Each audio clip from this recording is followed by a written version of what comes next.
বিয়ে কাকে বলে? বিয়ে কাকে বলে? একজন প্রাপ্তবয়স্ক নারী, একজন প্রাপ্তবয়স্ক পুরুষ, নারী অথবা পুরুষের পক্ষ থেকে প্রস্তাব আসবে, যে কোনো এক পক্ষ থেকে প্রস্তাব আসবে, দ্বিতীয় পক্ষ তা গ্রহণ করবে। শর্ত হলো সাক্ষী দুজন উপস্থিত থাকতে হবে। কি থাকতে হবে? জোরে বলেন। দুইজন সাক্ষী লাগবে। এখানে যদি কোনো নারী আর পুরুষ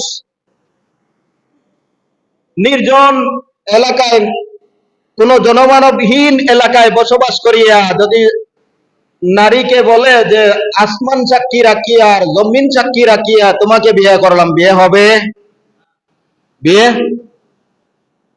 আরে একদল আছে বটগাছ সাক্ষী রাখছে, আর একদল আছে সূর্য সাক্ষী রাখছে, আরে একদল আছে চাঁদ সূর্যকে সাক্ষী রাখিয়া তোমাকে বিবাহ করলাম। এটা হলো শয়তানের দূষর, শয়তানের চেলা।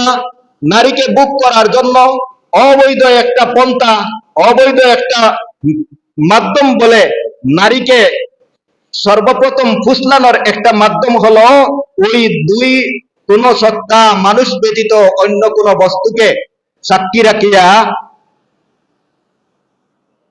বিয়া নাম লাগায়। আরে একটা কথা বলে রাখি, কেউ যদি আল্লাহরে সাক্ষী রাখে, তুমি আর আমি দুইজন, আর আল্লাহ আছেন একজন, আর আল্লাহ একজন এত বড় যে অন্তরেরটাও দেখেন, বাহিরেরটাও দেখেন, সবকিছু দেখেন। তাই আল্লাহরে সাক্ষী রাখলাম আর আমি তোমাকে বিবাহ করলাম, বিয়া হইব? জুড়ে বলেন। বিয়া হইতো না। কেন? বাংলাদেশের আদালত নিয়ে আল্লাহরে সাক্ষী বানাইয়া উপস্থিত যেদিন করতে পারবেন, সেই দিন আল্লাহর সাক্ষী আপনার বিবাহ হবে। একবার আমেরিকার এক নাস্তিকে আমেরিকার আদালত মামলা করছে যে সৃষ্টিকর্তা আমাদেরকে সৃষ্টি করিয়া এত বড় বড় দুর্ঘটনা আর বিপদ কেন দেন? এখন সৃষ্টিকর্তার উপরে মামলা। ঘটনা আপনারা শুনেন নাই? আদালতে কি করবে? যে কোনো দেশের আদালতে যারা বসে তাদের অবশ্যই যতটা মামলা আসবে, যে কোনো ধরনের মামলা আসুক না কেন, ওটা কিভাবে প্রত্যাহার করতে হয়, খারিজ করতে হয়, খুব সুন্দরভাবে একটা যুক্তি উপস্থাপন করে ওনার মামলা খারিজ করে দিয়েছে যে আসামির নির্ধারিত কোনো অবস্থান নাই এবং আসামিকে কাঠগড়ায় উপস্থিত করা যাবে না, এই জন্য বাদীর মামলাকে খারিজ করা হলো। কি করা হলো?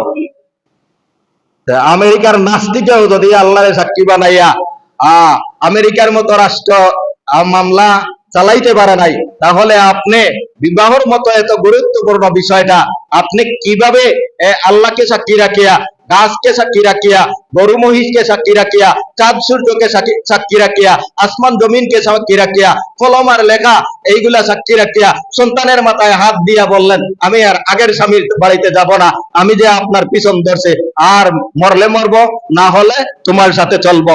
এখন বললেন যে আমি আমার সন্তানকে সাক্ষী রাখলাম। বিয়া হইছে? হইছে? হয় নাই? এইগুলা আপনাদের সাংবাদিক কোনদিন পরিষ্কার করিয়া বলছে? আপনাদের দেশের আইন যা আছে, অপবিত্র সংবিধান যেখান, পবিত্র সংবিধানও তা নাই, বরং পবিত্র সংবিধান দিয়া মানুষরে অপবিত্র করার যত পন্থা আছে সবগুলা জুড়ে দেওয়া হয়েছে। মানুষরে অপবিত্র করা, একজন মানুষ যখন তার বংশ রক্ষা হয় না, তার পিতৃ পরিচয় রক্ষা হয় না, যে দেশের সংবিধানে রক্ষা করতে পারে না, যে দেশের আইনে রক্ষা করতে পারে না, এই আইন, এই সংবিধান সম্পূর্ণ মুসলিম জাতির জন্য অকেজ বেকার। ততক্ষণ পর্যন্ত মুসলমান বুঝবে না, ততক্ষণ পর্যন্ত এই জাতির উপর ভোগান্তি আছে। এই জাতির উপর কি আছে? জুড়ে বলেন। ভোগান্তি আছে। কেমন ভোগান্তি আমি বলবো। আমি বলছিলাম বিয়ে কাকে বলে। আমাদের দেশের যে সুন্নত তরিকা আছে তা তো আপনারা জানেন। সুন্নত তরিকা হলো যে মজলিসে, যে মহফিলে, যে অনুষ্ঠানের মধ্যে বিবাহ সংগঠিত হবে, পর্দা রক্ষার কারণে সেই অনুষ্ঠানে আমরা মেয়েদেরকে নেই না, কন্যাকে আমরা উপস্থিত করি না। ওই কন্যার বাবা এত শক্তিশালী একজন গার্জেন যে বাবা উকিল হয়ে মেয়েকে বিয়ে দেয়, যে আমি, আমার মুয়াক্কেলা আমার মেয়ে, আমি তোমার সাথে বিবাহ দিলাম, এত টাকা মোহর সাব্যস্ত করিয়া তুমি কবুল করলে কিনা বলো। যদি রাজি থাকে তাহলে কাবিল তুহা বলবে, আর যদি রাজি থাকে না তাহলে পলায়ন করবে। এমন ঘটনাও বাংলাদেশও আছে। বিয়ার অনুষ্ঠান থাকি স্বামী পলাইছে, বিয়ার অনুষ্ঠান থাকি স্ত্রীও পলাইছে।